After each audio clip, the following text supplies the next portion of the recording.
до 2020 года, где говорится о том, что возможности у хорового искусства воспитательные, организационные, возможности для развития личности настолько высоки, что привлечение хотя бы 5% населения нашей страны к занятиям хоровым искусством может очень существенно повлиять на вообще художественный уровень в нашей стране.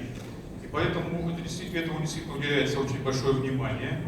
Ну а вы знаете, что в нашей республике первым президентом Михаилом Ефимовичем Николаевым инициирован проект, который уже существует и который получил широкое распространение, который называется «Музыка для всех», где тоже имеется положение, которое говорят о необходимости занятия хоровым искусством.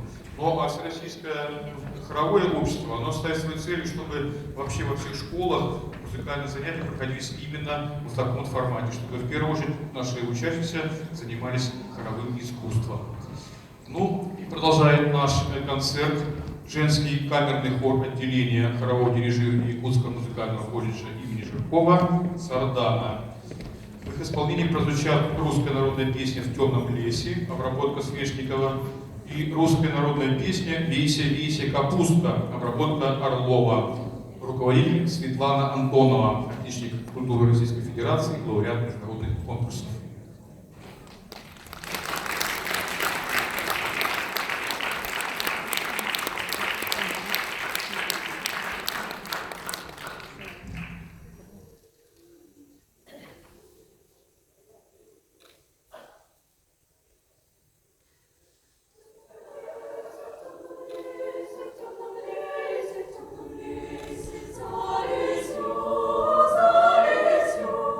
Распрощение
Оргвикинского музыкального колледжа.